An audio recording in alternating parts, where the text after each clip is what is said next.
மெத்து மெத்துன்னு பஞ்சு போல் ஆட்டு தலைக்கறி குழம்பு செஞ்சிடலாமா?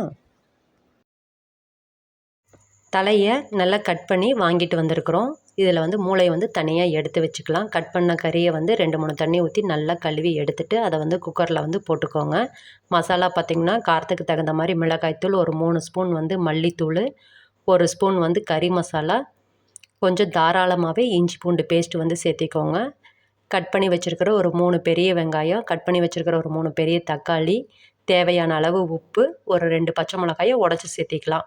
அவ்வளோதான். 1 ஸ்பூன் எண்ணெய் ஊற்றி நல்லா கலந்து விட்டுக்கோங்க. ஒரு சின்ன சொம்பில் 1 சொம்பு தண்ணி ஊற்றினா போதுமானது. குக்கரை மூடி குக்கரில் ஒரு 10 விசில் வச்சு எடுத்திங்கன்னா கறி அப்படியே பூ மாதிரி வெந்து வந்துடும். வெந்த கறியில் தேங்காய், முந்திரி, சோம்பு அரைச்சி ஊற்றின கலவையை ஊற்றி நல்லா கொதிக்க வச்சு ஒரு கடுகு, கருவேப்பில் போட்டு தாளிப்பு கொடுத்து கொத்தமல்லி தூவி இறக்கணும்னா பஞ்சு போல் வெந்த தலைக்கறி தயார். தேங்க்யூ.